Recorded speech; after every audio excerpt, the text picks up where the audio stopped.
Ainda mais olhar aquela sua reunião ali também bem bonitinha, né? Mas aqui em cima... O quê? Essa questão. Som. Então vamos começar? 8 horas.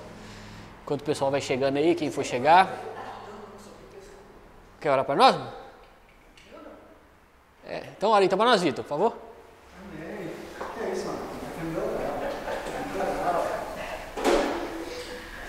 Senhor Deus, obrigado, Senhor, por mais uma semana de estudo. Amém. Obrigado porque estamos aqui por um motivo. Aprender a estudar a Tua palavra. Sim, Jesus. Obrigado, Senhor. Pai, que em nome de Jesus, o nosso coração, o nosso entendimento seja voltado somente para esse estudo aqui agora. Amém, Tire Jesus. toda a frustração, todo problema, Sim, toda Jesus. dúvida, Senhor. Todo, Pai. Nós podemos sair mais aprendendo mais de Ti. Amém, Jesus. Abençoe a vida do pastor Pedro, Senhor, que você possa conduzi-lo, Senhor. Que o Senhor possa dar aula, só use ele Amém, como Jesus. porta-voz da Tua palavra. Graças, Senhor. Amém, Jesus. Abençoe a vida de cada um aqui, as pessoas que estão ainda por chegar. Sim, Jesus. Perdoa, sim, Deus. Em nome de Jesus. Em nome de Jesus. Não saímos aqui somente como ouvintes, mas como praticantes. Amém, Jesus. Amém, Jesus. Ajuda-nos. Amém. 1 Coríntios capítulo 13. 1 Coríntios capítulo 13. Chegamos em uma das passagens mais conhecidas, né, da Bíblia. Talvez perde somente aí para Salmo 23, né? Mas, de fato, esse capítulo é um dos mais conhecidos, né? A gente lê em festa de casamento, né? Muito bonito, festa de noivado. Como é que é? Música secular. Já citou essa passagem, porque de fato é muito bonito, né? Fala do amor, né? Mas Paulo não está tratando primariamente, né, do amor conjugal, né? Quando esse capítulo, né, quando Paulo escreveu, né, sobre o amor aqui, o capítulo fica entre dois capítulos que vai tratar sobre dons espirituais. Então, quando Paulo escreveu sobre o amor aqui, ele estava querendo, ou estava dando um tratamento, né, para aquela igreja, né, sobre os dons espirituais, porque existia um caminho mais excelente, né, que é o amor, né, uma igreja cheia de problemas, né, com várias dificuldades. Paulo então começa a falar do amor como sendo a resolução de todos os problemas que aquela igreja estava enfrentando, né, como se fosse para ser uma resolução de todas aquelas dificuldades, né, que aquela igreja estava enfrentando, uma igreja complicada até, né? Então, o amor, ele deveria ser a principal motivação por trás de tudo que eles estavam fazendo, né? De tudo que eles eram. E a gente, incluindo as manifestações, incluindo os dons, teria que ter por trás o amor. E a gente vai perceber que Paulo, nessa passagem, ele fala que o amor não é somente um sentimento. Amor, ele envolve, né, sentimento. Né? Eu amo, eu posso sentir, né? Mas a gente vai ver e vai aprender com Paulo que o amor, ele é uma decisão, que o amor, ele não é um fator motivador do comportamento, mas o amor, ele é o comportamento. A gente vai aprender com o apóstolo Paulo nessa passagem que amar é agir, amar é agir. E a gente vai aprender também que a estrutura do argumento de Paulo aqui nesse capítulo reflete um embate contínuo que Paulo tem com aquela igreja sobre o que é ser espiritual, sobre o que é ser uma pessoa cheia do Espírito, sobre o que é andar no Espírito. Por quê? Aquela igreja, né, ela fluía nos dons, falava em línguas, por exemplo, que é uma atividade legítima do Espírito, mas, por outro lado, eles toleravam sexualidade ilegítima, falavam em línguas, mas eram gananciosos, falavam em línguas, mas eram idólatras, abandonando, assim, uma ética verdadeiramente cristã, né, que tem como superioridade o amor. Que o amor, ele se manifesta com o objetivo, né, ou em preocupação de que os outros sejam edificados. Esse é o objetivo. Só que uma igreja fluía em alguns dons, mas não estava edificando. estava dividindo. Fluía em alguns dons, era usado em alguns dons, tinha conhecimento, mas ao invés de edificar, estavam destruindo, por exemplo, os mais fracos na fé. Então, Paulo vai começar, do versículo 1 a 3, a gente vai perceber que ele vai apresentar várias atividades espirituais, como falar em línguas, como ter o dom de profecia, como atividades que não beneficiam a pessoa, caso a vida dessa pessoa não seja caracterizada pelo amor. A gente vai aprender isso, do verso 1 ao verso 3, ou seja, o amor ou amar é necessário. Do versículo 4 ao versículo 7, ele vai falar do caráter do amor, contrastando ali com a atitude daquela igreja, dos coríntios. E depois ele vai falar da permanência ou da durabilidade do amor, querendo dizer que os dons é para o agora e o amor é para o agora, mas também ele permanece para sempre, para sempre. A gente vai perceber também que Paulo, evidentemente, ele não era contra o uso dos dons, e sim que a pessoa, usada nos dons deve ter também uma vida dedicada a amar, Ou seja, eu uso o dom, mas a necessidade da outra pessoa é mais importante do que a minha, Esse era para ser a motivação. Por quê? Porque os coríntios, eles acreditavam ser espirituais porque eles falavam em línguas, Eles acreditavam ser espirituais porque eles tinham um conhecimento, mas sem a preocupação com um comportamento verdadeiramente cristão. Para os coríntios, ser espiritual negligenciava o comportamento, mas eu sou espiritual porque eu falo em línguas, eu tenho um conhecimento. Mas para Paulo, ser espiritual, a gente vai ver que significa andar em amor. Andar em amor. E aí, a partir do versículo 1, olha como que Paulo estrutura isso. Ele fala, ainda que eu fale a língua dos homens e dos anjos, ainda que eu fale a língua dos homens e dos anjos, a gente vai perceber que existem algumas interpretações, principalmente para entender esse versículo 1 aqui. A primeira interpretação é que o dom de línguas, ou que as línguas, na Bíblia é somente idiomático. Ou seja, quando eu estou sendo usado no dom de línguas, eu estou falando em outro idioma. Então, por exemplo, eu falo japonês aqui, só que eu não falo japonês naturalmente. Eu fui usado por Deus nesse dom. Eu tenho o dom de falar em outro idioma. Então, quem entende na Bíblia que o dom é somente idiomático, entende esse versículo 1 aí, quando Paulo fala, ainda que, ele está usando de uma hipérbole, que é uma figura de linguagem que caracterizada pelo exagero. Então vamos lá, quando ele diz aí, ainda que eu fale em língua dos homens, eu estou trazendo aqui uma interpretação, depois eu vou trazer a outra, para entender o versículo 1. Quando Paulo está falando, para aqueles que entendem dom de línguas na Bíblia somente como idiomático, quando Paulo fala aí, ainda que eu fale língua dos homens, ele não está falando assim, olha, que seja capaz de uma pessoa falar todos os idiomas conhecidos. Quando ele fala aí, ainda que eu fale língua dos homens e dos anjos, ele não está falando que seja capaz de uma pessoa falar a língua dos anjos. Ele não está falando que isso é possível. Por quê? Ele está usando de uma hipérbole. Ele está usando de um exagero ali. Mesmo que eu falasse todos os idiomas e mesmo que eu falasse, ainda que eu falasse, não estou falando que é possível, ainda que eu falasse, se não tiver amor, nada serei. Nada serei. Isso vale para o versículo 2, olha aí. Ainda que eu tenha um dom de profecia e saiba todos os mistérios e todo o conhecimento, ou seja, ainda que eu fosse um profeta, que tivesse todo o conhecimento dos mistérios de Deus, não existe essa pessoa, Não existe.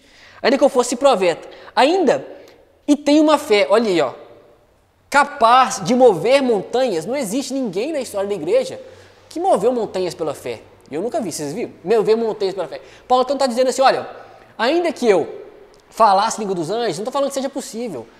Assim como não é possível mover montanhas pela fé, assim, eu nunca vi isso acontecer, Ainda que eu falasse todos os idiomas, ainda que eu falasse língua dos anjos, ainda que eu conhecesse tudo sobre Deus, ainda que eu tivesse todo esse conhecimento e ainda tivesse uma fé capaz de mover montanha, se não tiver amor, nada serei. Ou seja, quem entende essa língua sendo somente como idiomas, fala assim, olha, quando Paulo fala em língua dos anjos aqui, ele está usando de um exagero, para ressaltar o valor de alguma coisa, e não que seja possível falar em língua dos anjos. Então, essa é uma interpretação. Essa é uma interpretação sobre o entendimento da língua dos anjos aqui. Paulo não está falando que é possível falar. Ele está falando, ainda que eu falasse, se eu não tiver amor, nada serei.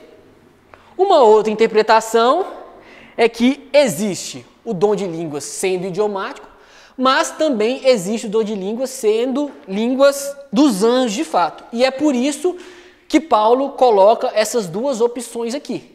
Então, quem entende que existe língua dos anjos e língua dos homens, fala assim, ó, existe sim.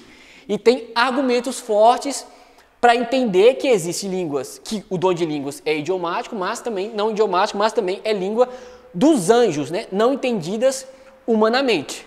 Então, existem bases fortes, biblicamente, também para essa interpretação. Uma delas é capítulo 14, versículo 2, que Paulo diz assim, ó, a gente vai chegar lá semana que vem. Paulo fala assim, ó, pois quem fala em língua não fala aos homens, mas a Deus. De fato, ninguém o entende. Em espírito, fala mistérios. Então, aqueles que defendem a língua dos anjos, falam assim, olha, aqui não pode ser língua humana, porque em outro idioma, porque aquele que está falando aqui está falando a Deus. E ninguém entende. Se fosse outro idioma, a pessoa que ia receber, se fosse outro idioma, como que iria entender? Ninguém entende, porque fala Deus. Eu não vou entrar nisso aqui, porque semana que vem o Mateus vai tratar disso, né? Mas esse versículo 2 aí do capítulo 14, tem, quem entende ser somente idiomático também vai interpretar de outra forma. Mas semana que vem o Mateus vai entrar nisso. Então existem essas duas interpretações, ok, meus irmãos? Para entender a língua dos anjos. Mas sendo uma ou sendo outra interpretação, o objetivo de Paulo, nesse início aqui, é questionar a espiritualidade deles. Então, sendo uma ou sendo outra, não afeta aqui, né, para aquilo que Paulo ele quer passar.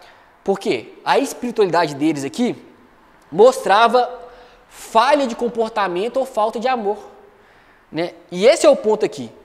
O conhecimento deles levava ao orgulho, a gente viu já, né, no decorrer do estudo, né, destruir o irmão mais fraco na fé. A sabedoria deles levava a brigas e rivalidades, né, tinha divisão na igreja, a gente já viu isso aqui. E as línguas, sendo só idiomática ou sendo idiomática e angelicais, não estavam edificando, estavam dividindo, ou seja, essa espiritualidade deles era o tipo de espiritualidade que faltava a principal demonstração do Espírito. O que é? É o amor, é o fruto. Tinha o dom, mas faltava a principal demonstração do Espírito, que era o amor. Eles não agiam, né, ou não estavam agindo para o bem da outra pessoa. Né? Não estavam cumprindo o mandamento de amar uns aos outros e ainda assim se achavam espirituais por ser usado em um dom ou outro. E aí, por isso que Paulo fala, ainda que eu fale a língua dos homens e dos anjos, se não tiver amor, serei como sino que ressoa ou como prato que retina. Ou seja, falar em línguas como eles estavam fazendo, sem a preocupação alguma com a edificação da comunidade, seria como instrumentos grandes por fora, né, que é o sino, né, mas ocos por dentro. Sem amor, seria só barulho. Né? Se eu estiver sendo usado pelo dom e não trazendo edificação para o corpo, é só barulho. É como um sino aí que ressoa, né, ou como um prato que retine. Aí ele continua falando, versículo 2. Ainda que eu tenha o dom de profecia, né, que era um dom fundamental para a comunidade, né? Ainda que eu tenha um dom de profecia e saiba todos os mistérios e todo o conhecimento, ou seja, se eu fosse capaz, ou se eu fosse um profeta a quem Deus tivesse revelado todos os seus segredos, né? Se eu fosse um profeta que tivesse todo o conhecimento espiritual de tudo que fosse possível saber, e além do mais, e tivesse uma fé capaz de mover montanhas, a fé aqui não é a fé salvífica, né? A fé salvífica todo crente tem, a fé salvadora. A fé aqui que ele está falando é o dom da fé, né, a capacidade de crer nas promessas de Deus que parecem mais impossíveis, né? Existe um dom da fé. É diferente da fé que nós temos que nós fomos salvos por ela, né? Pela graça mediante ela, né? Então, eu poderia ter tudo isso, mas se não tiver amor, nada serei. Então, é interessante, né? A gente poderia conhecer todos os mistérios, ter todo o conhecimento aí, né? Ter toda a fé, né? Se alguém pudesse ter todos os dons de maneira plena, mas ao mesmo tempo deixasse de agir com amor para com alguma pessoa, né? Nada seria. É isso que o apóstolo Paulo está querendo ensinar para essa igreja. Né? Isso que ele está querendo trazer.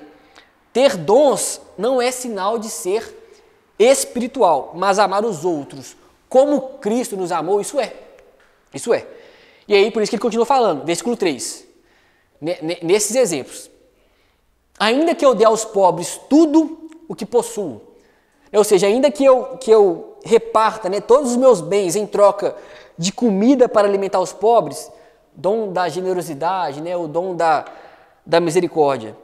Ora, se eu fizer isso, né, se eu repartir, né, o que eu tenho com os pobres, isso é uma ordem de Jesus, ajudar os necessitados.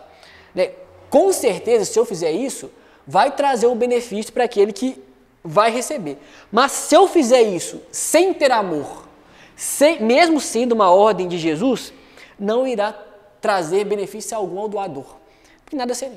Então, se eu tenho tudo e vou dar ao pobre sem ter amor, não vai valer de nada. É isso que ele está falando. É isso que ele está falando.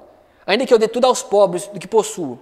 E continua falando, é versículo 3. E entregue o meu corpo para ser queimado, né? Isso aqui é ser capaz de fazer grandes sacrifícios, né? De renúncia pessoal, né? Mesmo assim, se não for pelo motivo certo, se não tiver amor, né? Nada disso valerá, né? Se for para minha própria glória, se for para que meu nome seja exaltado, né? Sei lá. Se não for motivado pelo amor, se for, né, para trazer alguma exaltação para mim mesmo, nada disso me valerá. Né? Então, se essas coisas elas forem feitas aí sem amor, né, não vai valer muita coisa. Então, olha a importância que o apóstolo Paulo ele dá, né, para esse capítulo. Né? E, olhando isso, a gente pode aplicar para a nossa vida. Né? O que nós temos feito que seja visível, né? E que seja aplaudido assim? Será que eu tenho feito por amor de fato? Né? Será que eu estou servindo a Deus por amor? Né? Será que eu estou dando estudo aqui hoje por amor? Será que o ministro de louvor ele toca por amor? Qual que é a nossa motivação? Será que tem amor nisso? Porque às vezes a gente pode inverter as coisas, né? Por exemplo, as pessoas elas dão testemunho, né, de coisas como, chama a pessoa à frente, a pessoa fala, olha, eu fui usado aqui, né, no dom de cura e a pessoa foi curada, né? Eu tive tal revelação, né, e revelei tal coisa, né? Tive uma visão e as pessoas elas contam isso à frente e glória a Deus por isso também. Glória a Deus por isso também. Mas é difícil a gente ver, né, a pessoa ser levada à frente e falar assim, olha, essa pessoa aqui, olha, não teve nenhuma visão. Essa pessoa aqui, ela não tem nenhuma revelação assim. Essa pessoa não foi curada de nada assim, né? Ou não foi usada de cura, mas eu nunca vi uma pessoa amar como essa pessoa ama. É difícil, né, a gente ver isso. A gente, às vezes, só nos chama a atenção ou a gente só está interessado naquilo que gera aplauso, né? Mas aquilo que é essencial, muitas vezes, a gente deixa de lado. Né? Muitas vezes a gente está invertendo, né, as coisas. E é isso que Paulo está corrigindo aqui. E aí, depois que ele fala dessa questão da necessidade do amor para continuar, né, sendo usado nos dons, ele vai falar sobre qual tipo de amor é esse que ele acabou de falar aí, ó, a partir do versículo 4. A gente vai perceber que dom a gente pode ter ou não. Deus pode nos dar dons, ou dom, pode ter uns, não pode ter outros, mas o amor, todo crente deve andar nele, né? Porque amor ele é fruto. Né? Então, dom a gente pode ter ou não, mas o amor todo crente deve andar, porque amor ele é fruto do Espírito. Então, a partir do versículo 4 aí, ele vai começar com duas expressões positivas do amor, que é paciência e bondade. Aí, em seguida, tem 8 verbos que expressam aquilo que o amor não é e aquilo que o amor não faz. E depois ele termina aí com 4 verbos. O amor, de maneira geral, ele é muito mais do que isso aqui. Mas Paulo, ele escolhe algumas características do amor aqui que se adequam à situação daquela igreja. Né? Uma igreja que estava dividida, uma igreja que tinha grupos, né, que não se falavam porque competiam por causa dos seus líderes, uma igreja que havia conflito entre os irmãos, que prejudicavam uns aos outros. Na hora da ceia era uma bagunça a ponto do cara ficar embriagado, da pessoa ficar embriagada. Uma igreja que um irmão levava o outro lá na justiça e não consultava, né, nada da igreja. Né? Uma igreja que o homem vivia, né, tinha um caso lá, né, que o homem vivia com a mulher de seu pai, então a igreja estava muito precisando de amor. Então a gente vai ver características aqui que Paulo expõe, né, do amor, mas o amor não é só isso. Mas a igreja, nesse sentido, estava precisando, né, observar essas características. E a primeira aí, ó, ele fala no versículo 4, que o amor é paciente. O amor é paciente, né? O amor é longânimo, né? Os coríntios, eles precisavam ser pacientes uns com os outros, né? Aqui é uma reação passiva do amor. Ser paciente aqui é ter paciência com os outros ou com dificuldades em geral. Então, o amor é paciente. Outra característica, o amor é bondoso. Eles precisavam também ser bondosos, né? Não estavam sendo bondosos, né? Deus foi tanto paciente quanto bondoso conosco, né? Deus, por meio de Cristo, ele se mostrou longânimo e bondoso com aqueles que mereciam juízo, né? Ele fez isso conosco, né? E é essa maneira que o povo de Deus deve, por meio de Cristo e do Espírito, agir com os outros. Longanimidade, né? Benignidade, ser paciente, ser bondoso, né? E como o amor não se comporta? Versículo 4 ainda, ele falou que o amor é paciente e o amor é bondoso. E aí, como o amor não se comporta? Ele não inveja. É como se Paulo dissesse que o amor é a maneira de se comportar oposta à de muitos dos cristãos ali daquela igreja. Não inveja. Ou seja, o amor não admite que irmãos na fé tenham rivalidade.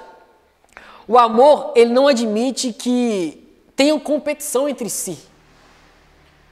Na verdade, o amor é o oposto disso, né? Deveria ser assim, olha, como, né, ou de que maneira, né, eu posso servir a pessoa por quem Cristo amou. Hoje a gente não está assim não, hoje a gente está querendo competir as coisas, né? A gente está com rivalidade, a gente está com inveja, né? Mas o amor não admite isso. E tinha inveja naquela igreja, né? Tinha competição naquela igreja, tinha rivalidade naquela igreja. A gente viu aqui no decorrer do estudo, né? Além disso, como o amor não se comporta? Versículo 4 ainda. Não inveja, mas também o amor, ele não se vangloria. Aqui no original, não se vangloria é se comportar como um fanfarrão. Traduzindo aqui, é um desejo descontrolado de chamar a atenção sobre si. É se gabar. Né? Então, o amor, ele não se gaba. Né? É impossível se vangloriar e, ao mesmo tempo, amar. Né? Nessa igreja aqui, eles se gabavam. Né? Nessa igreja, eles se achavam superiores. Pensavam que eram cheios de sabedoria. Pensavam que tinham todo o conhecimento, ou que tinham conhecimento superior aos outros. Além disso, como que o amor não se comporta? Versículo 4 ainda. O amor não se orgulha.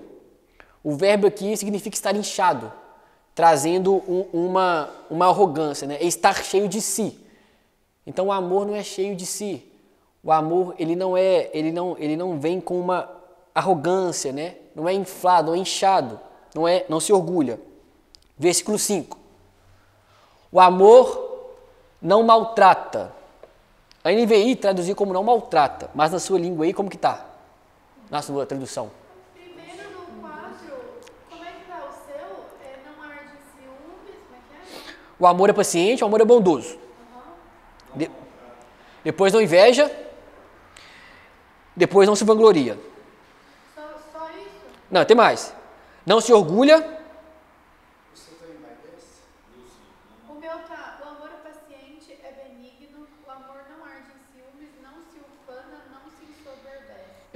Então, é isso mesmo. Ó, não se ufana é não se orgulha. Como eu falei no original, essa palavra está inchado.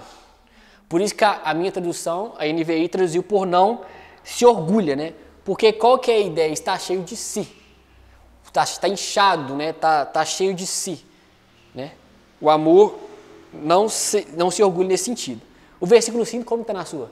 O 5? Não se conduz inconvenientemente. Isso. Não procura os seus interesses. Isso. Não se exaspera, não se ressente do mal. Isso. Não conduz inconveniente. Eu falei, a NVI traduz por não maltrata. Mas talvez uma tradução melhor seria essa aí. Não se conduz inconveniente. Porque é isso mesmo. No original tá querendo dizer isso. O amor, ele não é indecente, né? O verbo significa comportar-se de forma vergonhosa ou comportar-se de forma escandalosa. Agir indecorosamente. Então o amor não faz isso. Então olha que interessante, o Vitor fica me xingando, às vezes eu troco de versão, mas eu creio que a NVI, né, deixou um pouco a desejar, eu creio que outras traduções deixou mais claro o significado. Não maltrata, ok. Mas no original é não comportar-se de forma vergonhosa, né, ou escandalosa. É agir indecorosamente, né? E os coríntios, você lembra da atitude deles, né? Eles humilhavam uns aos outros, né? Na verdade, os que tinham humilhavam os que não tinham, no caso da ceia do Senhor, né? Não esperava pelos outros, ou seja, inconveniência. Não só isso, tinha um caso lá que eles passavam um pano, né, do cara que dormia, que estava se relacionando com a mulher do seu pai, mais do que inconveniente, né? Então, assim, o amor cristão, ele se comporta demais com o restante da comunidade para não se comportar com tanta inconveniência. Então, o amor, ele não se comporta inconvenientemente. Né? Tá certo, né? Não se comporta. Na NVI tá não maltrata. Mas, aqui na revista corrigida, o versículo 5, tá não se porta com indecência. Olha aí. Isso o amor não é. Então, ele não se porta, como ele não se comporta? Não se porta com indecência. Na verdade, isso pode dizer muita coisa. Muita coisa. Tipo assim, tem muita coisa que encaixa nisso. Demais, exatamente. Eu dei só 2 exemplos aqui da igreja, mas tem vários. Tem vários.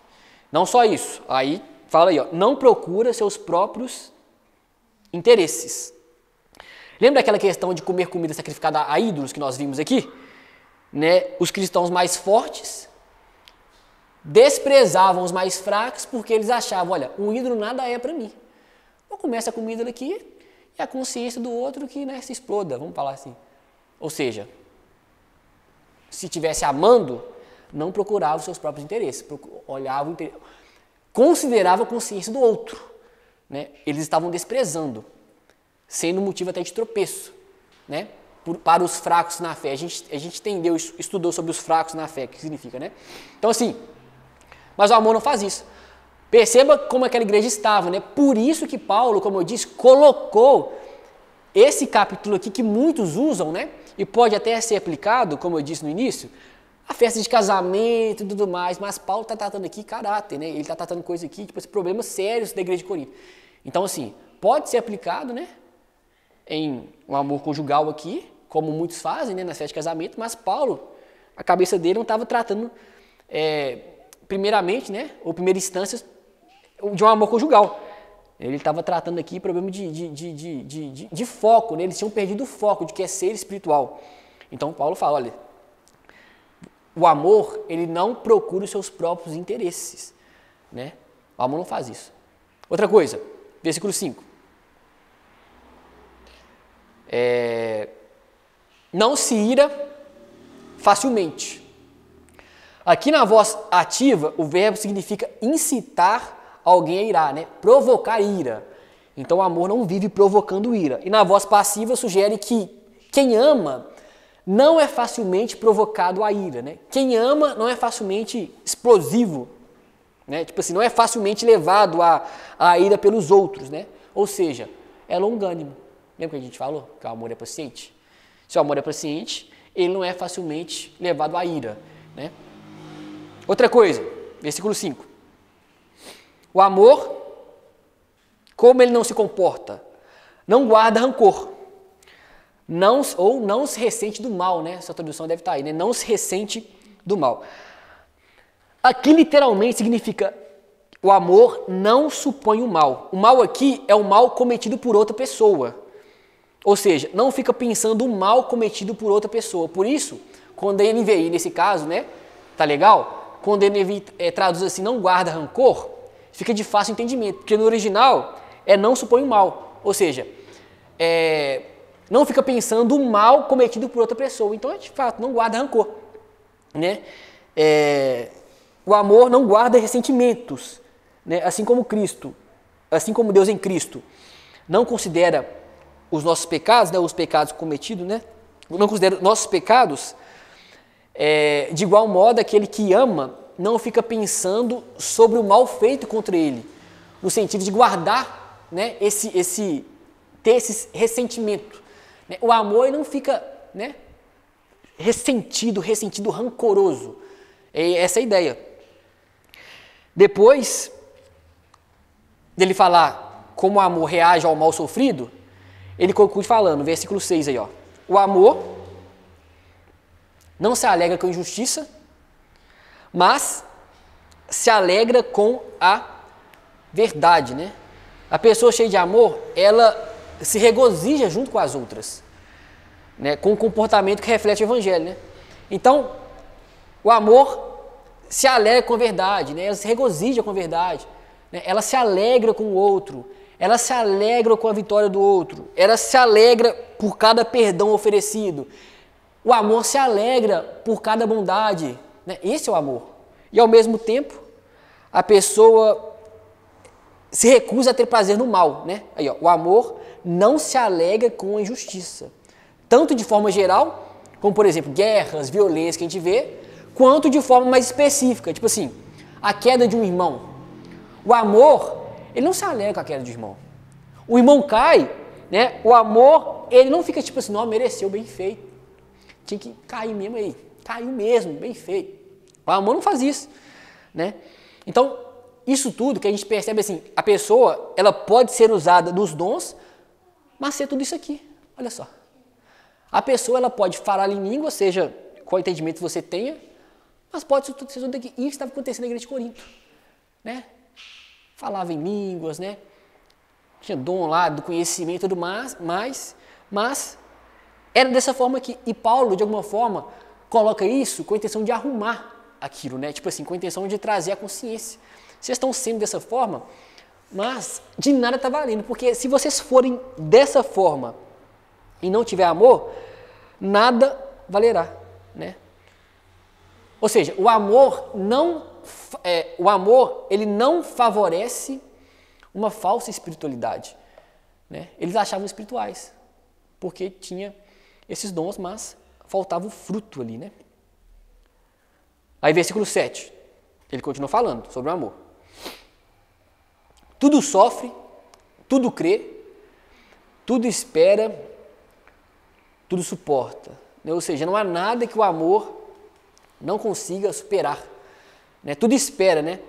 O amor, ele nunca deixa de confiar em Deus e por isso deixa as justiças ou a justiça na mão de Deus, ou nas mãos de Deus. Por isso que ele nunca perde esperança. Nunca perde esperança.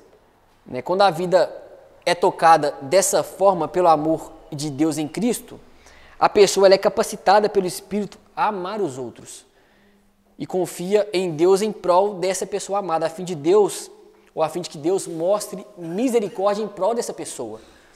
Então o amor tudo suporta, tudo crê, o amor tudo espera, tudo sofre. Era assim que a igreja de Corinto deveria viver, amando dessa forma, para que houvesse reconciliação, para que houvesse arrependimento, amando dessa forma para que houvesse quebrantamento, amando dessa forma para que houvesse restauração de vidas, amando dessa forma, né, para que a igreja de fato voltasse a ser espiritual. Como eu disse, tinha perdido o foco, né? Eles estavam na direção errada, Então Paulo fala, olha, sobre a necessidade do amor e falou com eles, né, que também serve para nós hoje, como o amor ele não se comporta, né, que é o contrário do que vocês estão fazendo, né, ou é ao contrário das suas reações e ações. E agora Paulo vai falar, nos versículos finais aí, a partir do versículo 8, do amor em contraste com os dons espirituais que apenas para o agora, né? Por isso que, acima de tudo, se deve ter o amor como o objetivo. Então, por que essa ênfase de Paulo? Porque para os coríntios, como eu disse, o falar em línguas era prova de ser uma pessoa espiritual, como se já tivessem atingido um estado supremo de existência espiritual, né? E ressaltando novamente. Com isso tudo, assim, que eles participam, eles eram salvos ou não? Eram salvos. Mesmo que não tivesse esse amor? Eram salvos, era uma igreja. Eram salvos. Se Assim, ficava soberbo, tudo, mas eles precisavam de arrependimento, né? Mas era igreja. Era uma igreja com várias falhas, com vários problemas para serem resolvidas, mas quando Paulo se dirige àquela igreja, no início da sua carta, olha o que ele fala, respondendo essa pergunta. Lá no capítulo 1, versículo 1, ele diz: Paulo, chamado apóstolo de Jesus Cristo, pela vontade de Deus, o irmão Sóstenes. Agora olha o versículo 2, aqui ele dirige a carta. A igreja de Deus que está em Corinto, aos santificados em Cristo Jesus e chamados santos, com todos os que em todo lugar invoca o nome do nosso Senhor e Salvador Jesus Cristo. Era uma igreja. Só que uma igreja que tinha perdido. Mas Paulo está corrigindo, né? Paulo está corrigindo aquela igreja. Que eles já tinham perdido o foco, né? Igual a gente também, a gente tem muito problema, né? A gente tem muitas coisas, muitas falhas, né? Só o Senhor, né? Pela graça dele, para nos fazer andar dessa forma aqui. É o nosso objetivo, é o nosso foco. Pode falar, irmão. Não, engraçado que o amor, estou até pesquisando aqui no dicionário, o amor está sempre ágape.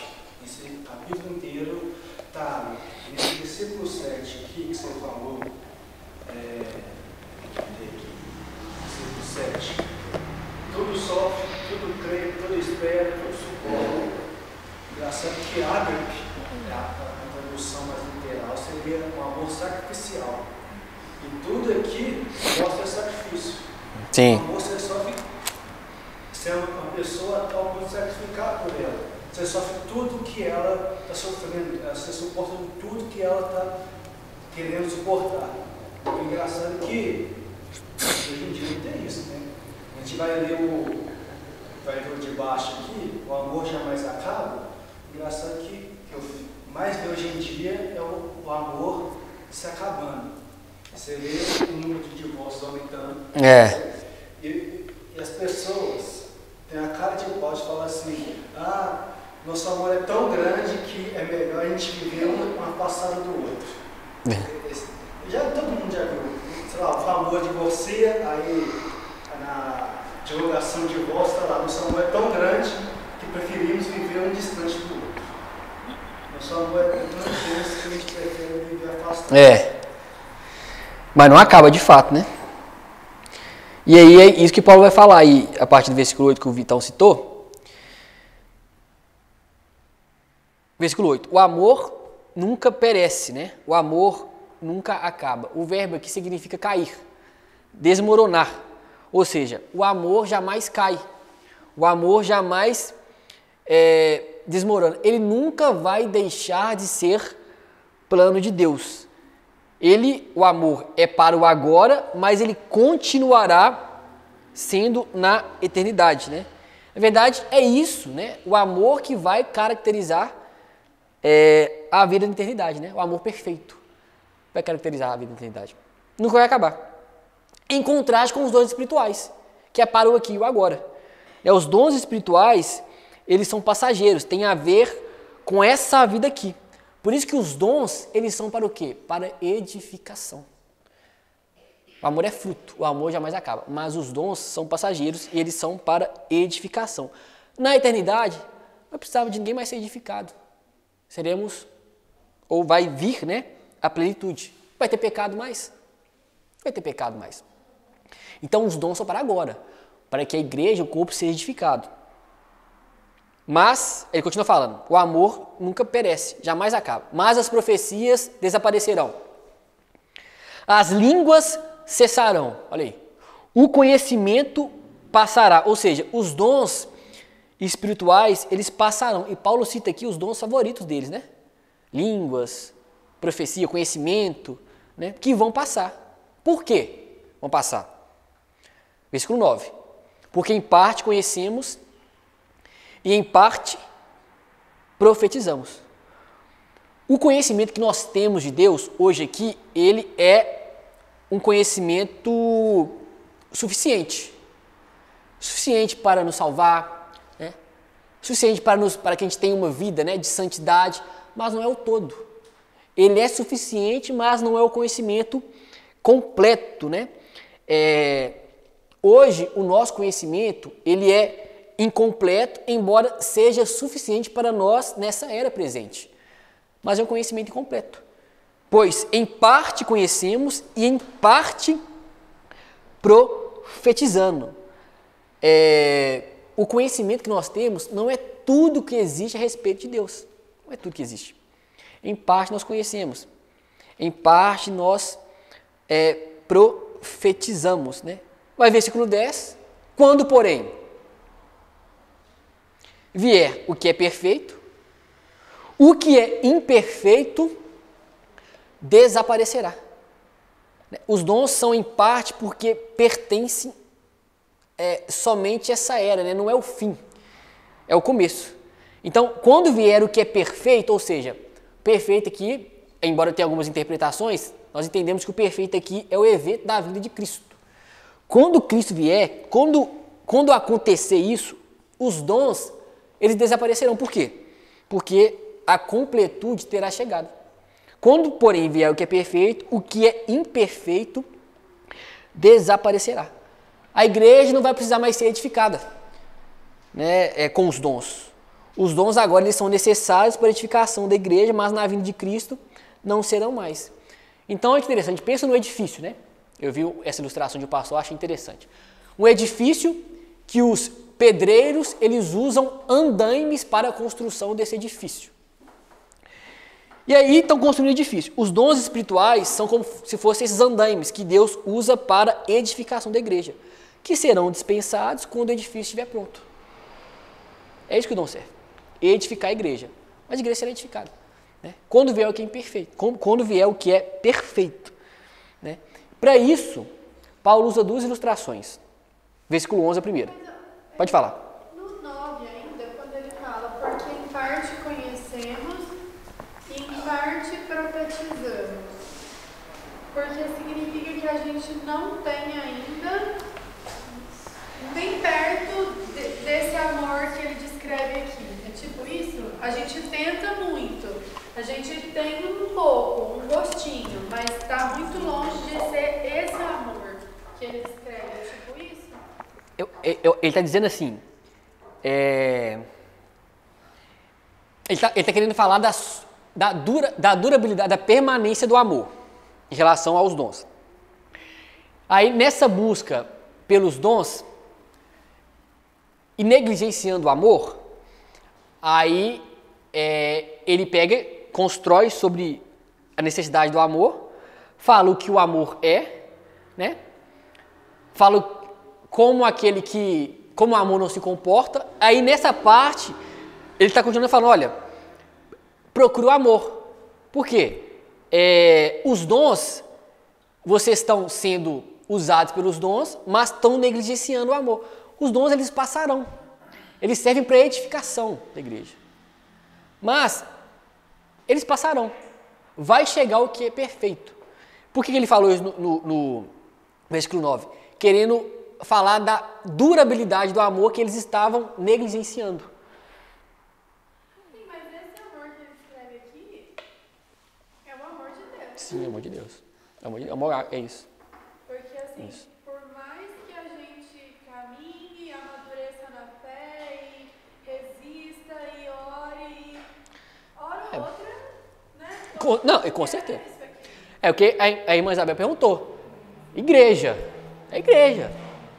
Tanto que eu entendo, pela construção do capítulo 2, capítulo 13, capítulo 14, que Paulo aponta isso aqui como a resolução dos problemas daquela igreja. Se eles vivessem dessa forma aqui, acabariam os problemas. Né? Acabariam os problemas. Mas é difícil viver dessa forma, né? Mas deve ser o nosso objetivo. Que você falou. Uai, beleza, eu posso não mergulhar. Mas vou perder a paciência às vezes. Eu posso, sei lá, não procurar os meus próprios interesses. Eu sou uma pessoa realmente que, sou muito assim, não procuro os meus interesses. Mas, às vezes eu me iro. Essa é a igreja. Isso é o processo que a gente chama de santificação, a gente está crescendo. Né? É um patamar muito alto. Mas a gente não pode falar assim, é um patamar muito alto que eu não vou viver dessa forma, não. Deve ser o nosso objetivo o quê? O objetivo de Deus. Nos conformar à imagem de Jesus. A gente está andando aqui. Mas de fato. Mas então quando ele fala isso, porque em parte conhecemos, em parte profetizamos, é tipo assim, você falou dos dons. Em vez de focar no dom, foca em Deus. Tipo isso. É tipo assim, vocês estão exaltando o dom de línguas, mas negligenciando aquilo que é eterno, que é o amor. Tipo assim, vocês são usados pelos dons, mas estão negligenciando o fruto. Os dons, eu tenho o dom de línguas, Marcelo profetiza. Eu não tenho o dom de línguas, mas assim, cada pessoa tem um dom, mas o amor todo cristão deve ter. Os dons passarão, né? Em parte nós conhecemos, em parte nós profetizamos, né? E quando vier o que é perfeito, isso desaparecerá. O amor que vai durar eternamente. Aquela igreja estava negligenciando, né, o fruto. Né? Eles eram usados pelos dons, mas estavam negligenciando o fruto. Né? Amém? E aí ele fala. Né? Aí eu coloquei esse exemplo do edifício, né? E ele usa para terminar aí duas ilustrações, duas figuras para ilustrar. No versículo 11 é um. Ele fala: quando eu era menino, para falar da durabilidade do amor, né? Da permanência do amor, na verdade. Quando eu era menino, falava como menino, pensava como menino e raciocinava como menino. Quando me tornei homem, deixei para trás as coisas de menino. Ou seja, menino aqui seria esse período da igreja agora, né? E o homem será a igreja quando Cristo voltar. Ou seja, o comportamento de uma época da vida não é apropriado para outra época, né? Quando eu era criança, eu tinha um comportamento. Eu vou crescer, não vou ter mais esse comportamento, né? Ou seja, a capacitação com os dons do Espírito é apropriado para a igreja agora, mas não será depois. É isso, né? Quando eu era menino, falava como menino, pensava como menino, relacionava como menino. Quando me tornei homem, deixei para trás as coisas de menino. Tipo assim, não necessitei mais dos dons, né? Serei completo, né? Na volta do nosso Senhor e Salvador Jesus Cristo. Agora, outra ilustração. Pois vemos apenas um reflexo obscuro, como em espelho, mas então veremos face a face. Reflexo obscuro aqui como espelho, porque o espelho na época era feito de bronze, né? Então, às vezes, a gente pode olhar um espelho hoje e falar assim, eu estou me vendo perfeitamente, mas na época não era tão assim. Né? Era uma imagem, né? O bronze não era tão nítido assim, né? Que se via de forma tão, né? Como é o espelho. Então, e há uma diferença, né? Sabe como que eu interpretava até então? Antes de você falar essa coisa do espelho de bronze? Sim. Eu achava assim que a gente via, quando eu lia essa passagem, porque agora vemos como um espelho obscuramente, então veremos face a face. Eu achava que era assim, eu conheço esse amor através do meu irmão, como em espelho. Entendi. E um dia eu vou conhecer face a face Entendi. de Deus. Entendi. Mas a ideia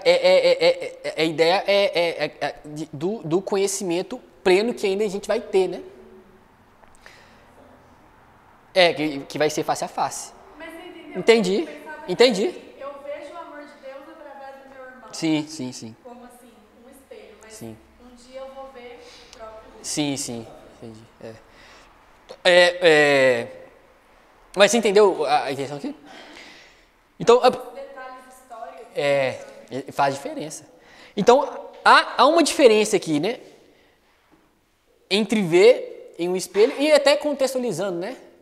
Nosso dia a dia. Uma foto, né? Há uma diferença de você ver uma foto, melhor que seja, num celular melhor que seja, e ver pessoalmente, né? É mais ou menos isso. Né? Vai chegar a época, né? A nossa visão de Deus, por mais grandiosa que seja, né? Com toda a revelação escriturísticas aqui, não dá para se comparar com a coisa real que é, né? Pegar uma foto, olha que foto bonita aqui, a fulano de tal, mas pessoalmente é diferente. Né? É mais ou menos isso, né? A ilustração. Aí ele fala, agora eu conheço em parte. Agora eu conheço em parte. Então conhecerei plenamente da mesma forma como sou plenamente conhecido. É provável que Paulo esteja se referindo aqui à maneira de Deus conhecer. Deus ele nos conhece de maneira... Deus tem de nós, né? O conhecimento que ele tem de nós é imediato. O conhecimento que ele tem de nós é direto. O conhecimento que ele tem de nós é completo, ou seja, é face a face. Vai chegar o momento que nós também conheceremos dessa maneira, sem nenhuma necessidade de mediação, sem nenhuma necessidade de edificação, que os dons fazem, né? E que é a intenção dos dons. Então perceba que aquela igreja não estava usando o dom, não estava fluindo, vamos falar assim, fluindo os dons da maneira que deveria, porque não estava edificando. Os dons nessa era é para edificação da igreja, estavam se dividindo. Por isso que Paulo falou, por que vocês estão se dividindo? Porque falta o essencial, que dura para sempre, que é o amor. O amor. Aí ele fala, assim permanecem agora esses três. A fé, a esperança e o amor. E o maior deles, porém, é o amor. Então, fé, né? Nós temos fé em Deus, que nos perdoa e nos aceita por meio de Jesus. Esperança, nós temos esperança, né, quanto ao futuro. Nos tem sido assegurado, né, por meio da ressurreição de Cristo e do dom do Espírito que nos fez um povo, né, e que nos deu essa esperança, né, que nós estamos caminhando para o novo céu e nova terra. Então, fé, esperança e o amor. E nós temos que viver em amor enquanto estamos nessa vida, vivendo com fé e esperança, né? Fé e esperança. Até mesmo a fé e esperança para essa vida aqui.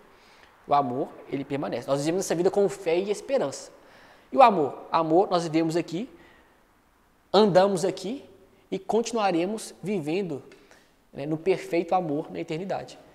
Né? Então, essa é a passagem, né? E Paulo, ele coloca, né, estrategicamente, né, fala nesse meio todo, porque o capítulo 2 nós falamos dos dons e semana que vem o pastor Matheus vai continuar falando no capítulo 14 sobre os dons. E no meio disso tem o amor, né?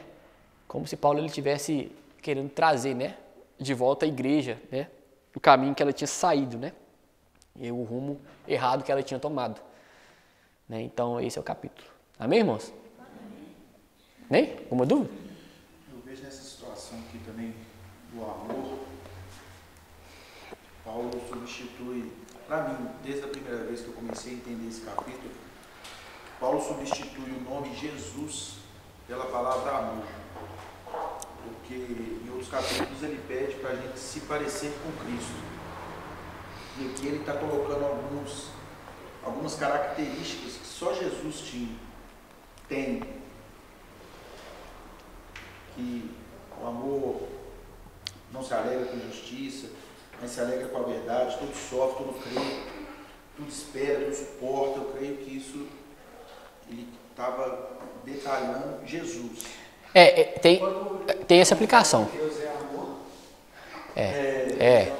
E vem aqui também nessa situação aqui, pois em parte conhecemos Jesus, em parte nós conhecemos, nós não conhecemos a totalidade de Cristo. E em parte nós profetizamos que Ele virá. E logo após Paulo ainda coloca, quando porém vier o que é perfeito, quando Jesus voltar, o que é imperfeito desaparecerá. Então, quando ele voltar, aqueles que permanecerem em Cristo, o que é imperfeito na gente vai desaparecer. e nós poderíamos viver essa totalidade aqui do que é o amor, do que é Cristo. Entendi. É uma interpretação, mas o imperfeito aqui, eu entendo que ele esteja falando daquilo que a gente depende ainda, que é os dons para nossa edificação. Entendeu? Sim. Por aquela imperfeição daquela igreja, tipo assim, não preocupem com as suas imperfeições, com a língua estranha que vocês falam, porque quando vier o perfeito, quando Jesus voltar, isso não vai fazer sentido nenhum mais para vocês. Entendi. A imperfeição que vocês estão aqui, igual o irmão perguntou, se essas pessoas seriam salvas, sim, porque elas permaneceram em Cristo. Então, quando ele vier, essa imperfeição, ela não vai fazer mais parte da nossa vida. Entendi. Então, por isso que eu enxergo nessa situação aqui, que Paulo queria mostrar Jesus em vez da palavra amor, você entendeu? Ele usou a palavra amor, mas essa palavra amor aqui que ele está colocando, só Jesus pode ter essa característica. Sim. Que nós aqui, quando ele não vier, nós vamos errar mesmo. Sim. Mas quando ele vier, nós vamos também ter com ele essas características. Entendi. É uma interpretação. Né? Caraca, você tem um livro só. Não, porque eu lembrei disso que o Marcelo falou. Ele traz isso, mas eu vou acabar o estudo para a gente conversar, porque já são 9 horas, né? Aí eu vou trazer, porque é um tipo de interpretação, esse que o Marcelo trouxe, de encaixar essas palavras em Jesus, mas alguns entendem que não cabe por causa do contexto. É um tipo de interpretação a sua, é um tipo. Mas eu falo a questão de se encaixar no contexto, para tipo assim, que Paulo está falando, tipo assim, igreja de Corinto, se pareçam com Jesus. Sim. Você entendeu? Então, tipo assim, vocês estão errando aí, beleza, mas continua em Cristo, porque Ele tudo suporta. Entendi. Ele tudo perdoa. Entendi. Então, quando Ele voltar, isso aí que vocês estão passando, não vai significar nada para Ele. Entendi. Entendeu? Mas eu acho também que a gente que ele está falando é para a gente tentar olhar nisso, para a gente perdoar. Sim. É para edificar nossa. É a questão da caminhada, assim, entendeu? É a questão da caminhada, do processo. Por mais que a gente não vai conseguir tudo, mas se a gente tentar todo dia se parecer com Cristo, algumas coisas nós vamos conseguir, você entendeu? Nesse sentido que eu creio que Paulo estava falando para aquela igreja. Entendeu? Entendi. Amém? Vamos orar? Tem que orar por nós. Amém, então, Giovana. Senhor Deus, te agradecemos, Pai, por mais um dia de estudo. Sim, Jesus.